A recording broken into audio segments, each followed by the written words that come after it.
Takawoma kuti unapita denga pane kuti nzouibere kwende pangolini kutonza katamborini vakutomecha kuti zora kumeso majarini apa bhaibheri richiverengwa kupfuura magazini. What kind of a medicine? Takagumira kunwa maamoxicillin zvovo zvandibata pamwoyo kunge touchscreen. Saka ngiroziye mupfudzi ndakatotuma kurwa hundo dzemarudzi kuti ndizo rayira hwai dzese nembudzi dzamwari. Samson vasati vamuteka bvudzi iwe vasati vamecha pfurumbwi vasati vanzwa kuti neshoko zviri kunzi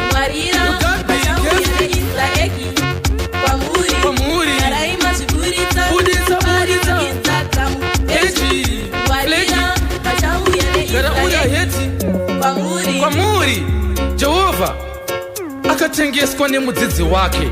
Saka mambo Herodi vaifambira kaRodhi vachipikisa godi. This is untold until you're feeling cold. I'm not quite so sure, but it's a message that is coming through from the one name Silent Killer, and this one is called Easter Egg. Yeah? A lot of ghetto youths really succumbing to come Torino. My ghetto is anzapera my streets mune Torino. Sometimes you wonder, man, is it a curse to come from ghetto? Because come Torino is road chete rukupedza.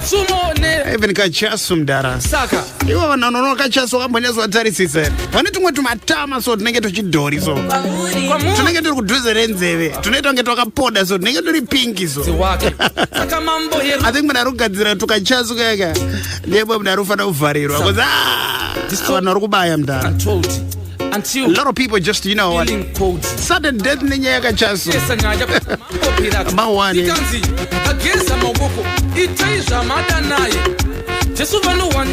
You know you got someone who's drinking kachasu kaka. Taurani vanu wakura kuma. Takavatadaro ere. Vana wadigine mtoriro. Vana wakuru ne kachasu. What's wrong with the world, man? It's not a good look in the ghetto. I'm telling you. Baba drop. Introducing a brand new artist all the way from Epworth. His name is Cool 6, and this one's called Msande Mutse. It's a chill out production. I've got a wallop of fresh and brand new tunes on my lineup, the likes of Kanta, the Janta, and more.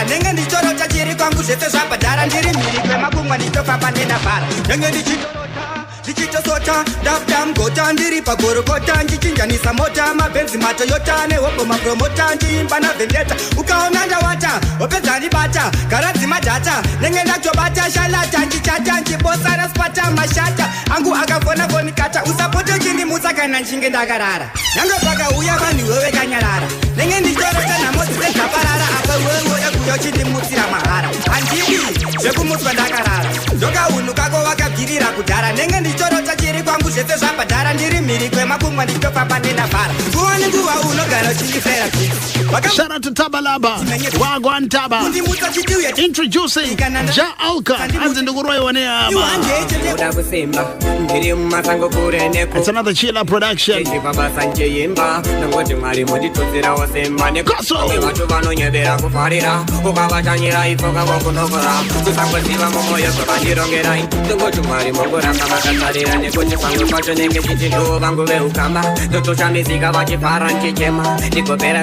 Musango nchifima imibogo siko penyu wangu panika chirama Tokwa bari pitolo iwane hama Basati zvita upanguwe kuchema Kana kusika paku pamba na kashama Mari avarari awapege mapichama Katurkwa bari pitolo iwane hama Basati zvita upanguwe kuchema Kana kusika paku pamba na kashama And this one is another artist who goes by the name SWAT Police Anzi Mwarindi Peo Simba Koso Shout out to Banditi, Pachita and Wagwan, Stalin, Koso, Antan, the Great Jones.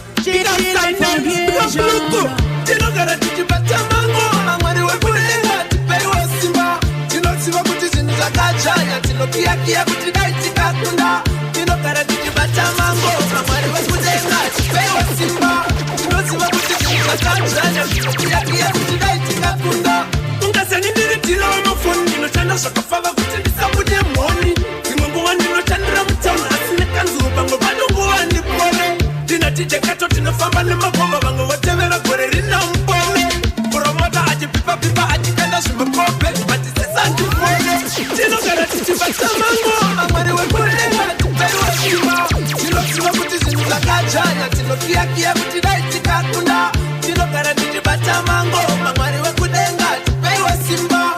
Sometimes really and truly gotta take time to listen to some of these songs. Yeah. A shout out going out to you, King Tembe in Southlands, as well as Tapio and Waterfalls Wagwan. I see you as well, yeah.